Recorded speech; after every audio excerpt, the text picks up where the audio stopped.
Werner Karl Heisenberg was born on December 5, 1901, in Würzburg, Germany, into a family of academics and intellectuals. His father was a professor of Greek philology, his mother the daughter of a headmaster. From the beginning, Werner was competitive, driven, eager to prove himself, especially against his older brother Erwin, with whom he maintained a lifelong rivalry. The Heisenberg household valued education, classical learning, and achievement. Young Werner excelled at everything: mathematics, classics, music. He was a talented pianist, a passionate hiker, a member of the German youth movement with its emphasis on nature, camaraderie, and nationalist ideals. He was, in short, the golden boy, brilliant, athletic, ambitious, and thoroughly German. In 1920, at age 18, Heisenberg enrolled at the University of Munich to study physics under Arnold Sommerfeld, one of the great physics teachers of the era. Sommerfeld's institute was a factory for producing brilliant physicists. Wolfgang Pauli had been there just before Heisenberg, and the two became friends and lifelong colleagues. The Munich of the early 1920s was intellectually electric but politically chaotic. Germany was reeling from its defeat in World War I, from hyperinflation, from political violence between communists and fascists. Yet somehow, physics thrived. Heisenberg threw himself into the work, attending lectures, reading papers, discussing physics late into the night with fellow students. In 1922, Sommerfeld took Heisenberg to Göttingen for a physics festival, a series of lectures by Niels Bohr, the Danish physicist whose model of the atom had revolutionized physics. During the question period after one of Bohr's talks, the young Heisenberg stood up and pointed out an error in Bohr's reasoning. Bohr was impressed rather than offended and invited Heisenberg for a walk that would change Heisenberg's life. They walked for hours, discussing physics, philosophy, the nature of atoms. Bohr saw in Heisenberg a kindred spirit, someone with the audacity to question authority and the brilliance to back it up. That walk was the beginning of one of the most important relationships in the history of physics. Heisenberg completed his doctorate in 1923, at age 23, and spent time at both Göttingen and Copenhagen, shuttling between Max Born's institute and Bohr's institute, absorbing ideas, working on problems. He was impatient with the old quantum theory. Bohr's model of the atom worked for simple cases, but failed for more complex atoms. There were ad hoc rules, arbitrary assumptions, mathematical tricks that worked but weren't understood. Heisenberg, with his combination of mathematical skill and physical intuition, knew something fundamental was missing. The question was, what? In the spring of 1925, Heisenberg was 23 years old and frustrated. He'd been working on atomic physics for years, producing competent work but nothing revolutionary. Worse, his hay fever was getting severe, so severe that he could barely function. His face was swollen, his eyes watered constantly, and he couldn't concentrate. So he did something drastic. He took a leave from Göttingen and traveled to Helgoland, a barren, treeless island in the North Sea where there was no pollen. There, in isolation, with only his physics problems and the sound of waves, Heisenberg began to think deeply about what quantum theory should look like. The key insight came from focusing on what's observable. Classical physics described electron orbits inside atoms, paths that electrons follow as they circle the nucleus. But these orbits couldn't be observed directly. What could be observed were spectral lines, the specific wavelengths of light that atoms emit or absorb. Heisenberg asked, what if we stop talking about unobservable orbits and build a theory based only on observable quantities? Transition frequencies, intensities, the things we can actually measure. It was a radical proposal. Throw away the classical picture of electron orbits entirely and work with abstract mathematical objects, representing only what we observe. Working feverishly, barely sleeping, Heisenberg developed a mathematical scheme involving tables of numbers, what we now call matrices, though Heisenberg didn't initially realize that's what they were. These matrices represented observable quantities like position and momentum, but they had a strange property. Multiplying them in different orders gave different results. This non-commutativity seemed bizarre, but when Heisenberg calculated the energy levels of the hydrogen atom using his scheme, out came the correct answers, the same spectral lines that experiments measured. Heisenberg returned from Helgoland knowing he had something important but uncertain of exactly what. He showed his work to Max Born in Göttingen. Born immediately recognized what Heisenberg had discovered. These tables of numbers were matrices, and Heisenberg had invented matrix mechanics, a complete mathematical framework for quantum phenomena. Born and his assistant Pascual Jordan helped Heisenberg develop the formalism further. Within months, they had a complete theory, quantum mechanics in its first complete form. Heisenberg was 24 years old and had revolutionized physics, but the revolution was far from over. In 1926, Erwin Schrödinger published his wave equation, a different approach to quantum mechanics based on familiar wave equations rather than abstract matrices. Schrödinger's approach was more intuitive, easier to visualize, and many physicists preferred it to Heisenberg's abstract matrices. Heisenberg was jealous and defensive. He'd gotten there first, but Schrödinger was getting more attention. There was tension, rivalry, even hostility between the two camps. Eventually, it was proven that the two approaches were mathematically equivalent, but the personal tensions remained. Then came Heisenberg's second great breakthrough. In 1927, still only 25 years old, Heisenberg was thinking about what quantum mechanics implied for measurement. If you try to measure an electron's position precisely, you have to interact with it, shine light on it, for instance. But that interaction disturbs the electron's momentum. The more precisely you measure position, the more you disturb momentum. This wasn't just a practical limitation of measurement devices, it was fundamental. Quantum mechanics itself, through the non-commutativity of position and momentum, imposed a limit. You cannot simultaneously know both the position and momentum of a particle with arbitrary precision. The product of the uncertainties must be at least as large as Planck's constant divided by 4 pi. This was the uncertainty principle, one of the most famous and misunderstood results in all of physics. It wasn't about measurement precision or observer effects in any conventional sense. It was about the nature of reality itself. Quantum particles simply don't have precise positions and momenta simultaneously. They're fundamentally fuzzy, probabilistic, indefinite until measured.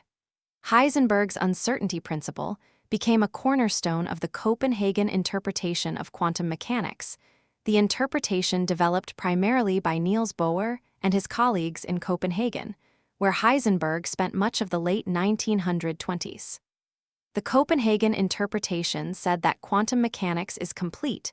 There are no hidden variables, no deeper level of reality beneath the quantum formalism. The wave function represents everything that can be known about a system, and measurement causes the wave function to collapse to a definite outcome.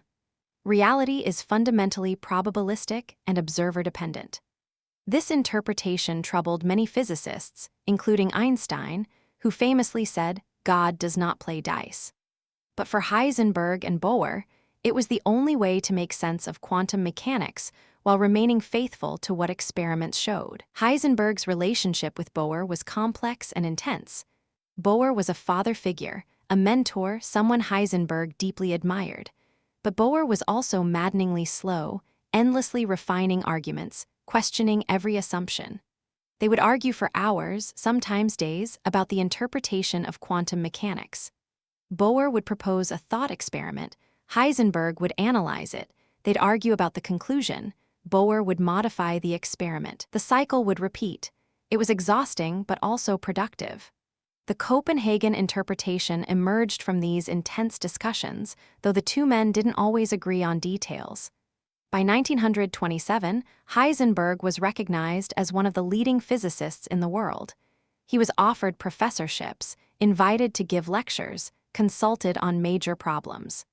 In 1932, at age 31, he was awarded the Nobel Prize in Physics for the creation of quantum mechanics. He was the youngest physicist to receive the prize at that time. His career seemed limitless. He was brilliant, ambitious, well-connected, and at the center of the most exciting developments in physics. The future looked bright, but history had other plans. When Adolf Hitler came to power in 1933, everything changed for German physics. Jewish physicists were dismissed from their positions. Many left Germany, Einstein, Bohr, James Franck, and dozens of others fled to Britain, America, or other countries. Those who remained faced a choice: collaborate with the Nazi regime, resist openly and face consequences, or try to navigate some middle path. Heisenberg chose the middle path, and it would haunt him for the rest of his life. Heisenberg was not a Nazi. He had no sympathy for Nazi ideology, found Hitler repugnant, and was troubled by the persecution of his Jewish colleagues. But he was deeply German, a nationalist who loved his country and believed in German culture and German science. When his Jewish colleagues were dismissed, Heisenberg tried to help some of them find positions abroad, but he also chose to stay in Germany. He believed that by remaining, he could preserve German physics, maintain the institutes, and protect what he could until the madness passed. It was a calculation that many would later judge harshly. The Nazi regime regarded modern physics, relativity and quantum mechanics, as Jewish physics, degenerate and un-German. There was a movement, led by physicists like Philipp Lenard and Johannes Stark, both Nobel laureates, to replace it with Aryan physics based on classical concepts. Heisenberg fought against this publicly, arguing for the value of modern physics. For this, he was attacked in the SS newspaper as a white Jew and nearly arrested. Only intervention by his mother, who knew Heinrich Himmler's mother, saved him from serious consequences. It was a warning of how dangerous his position was. Then came World War II and the question that defines Heisenberg's legacy. What did he do with atomic physics during the war? The Nazis launched a nuclear weapons program, the Uranium Club, and Heisenberg was appointed as one of its leaders. He knew that nuclear fission, discovered in 1938, could potentially be used to create a bomb of enormous power. The question is, did Heisenberg work toward creating such a bomb for Nazi Germany, or did he deliberately sabotage the effort?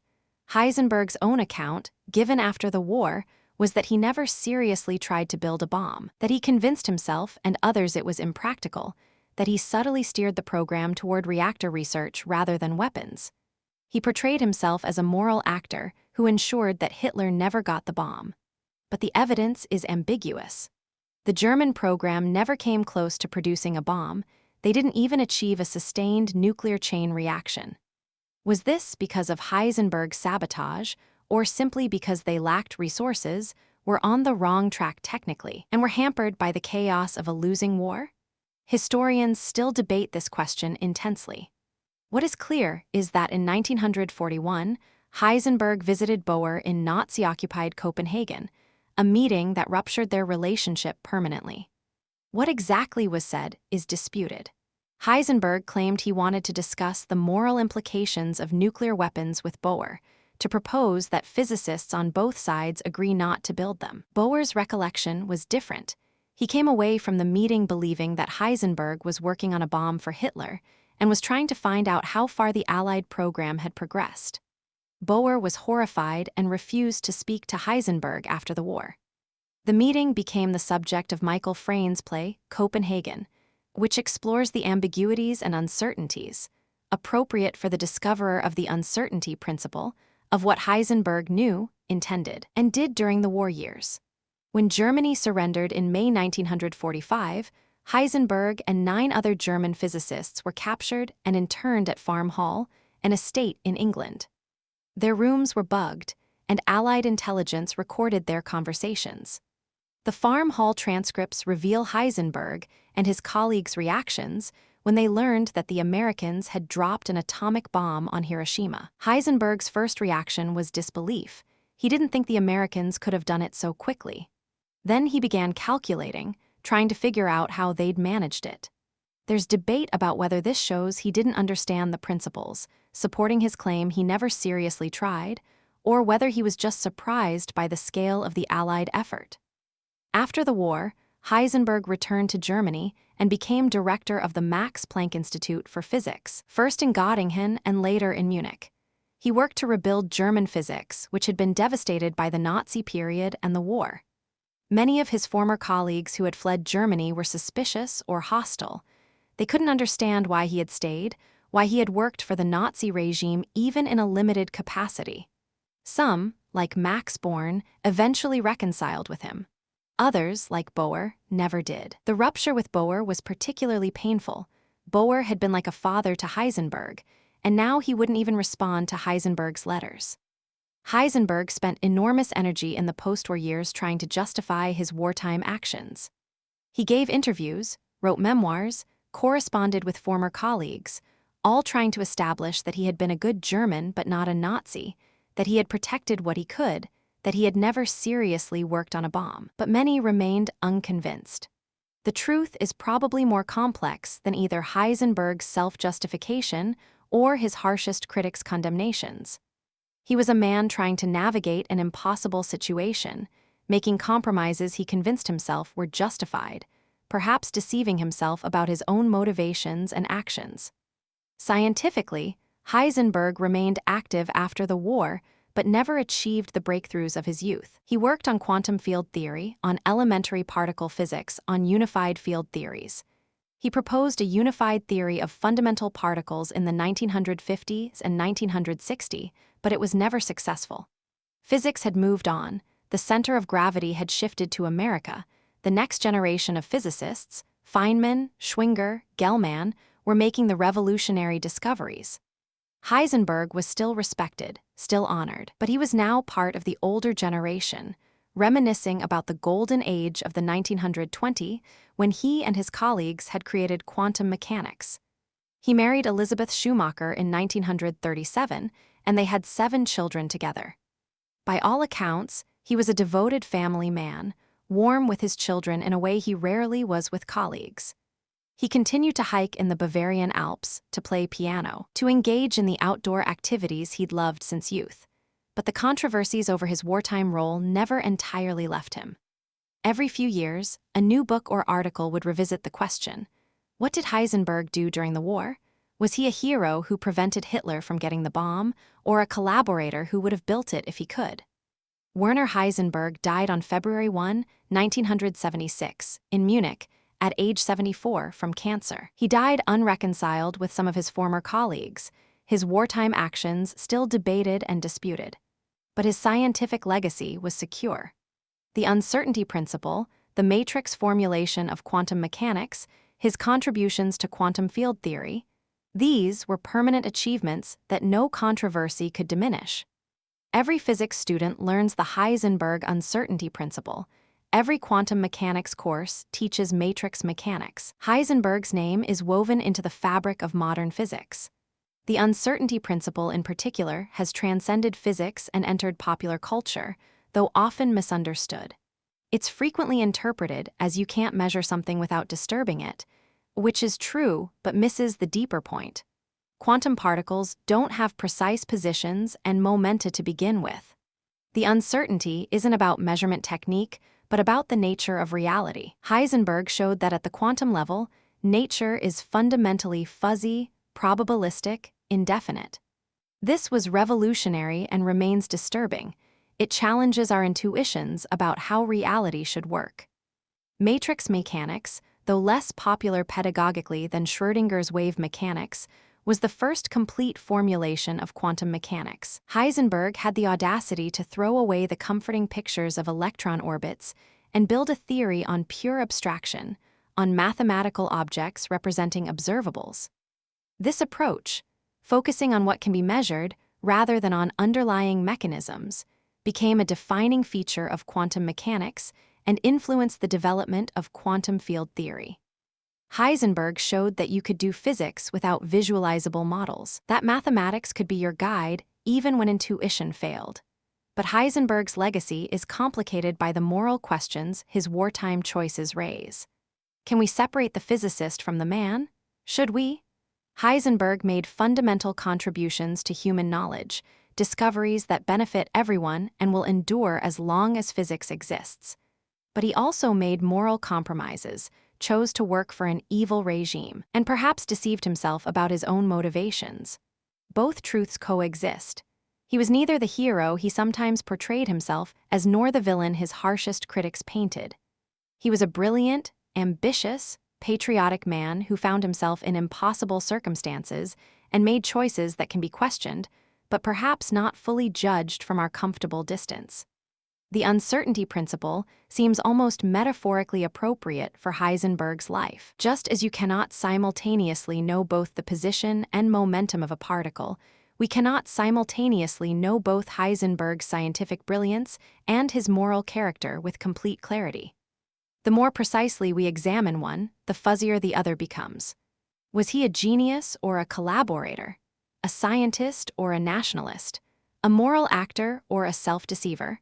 Perhaps he was all of these, the uncertainties reflecting the genuine ambiguities of a complex life lived through a dark period of history. What remains certain is the physics. The Heisenberg uncertainty principle is true regardless of who discovered it or what he did during the war.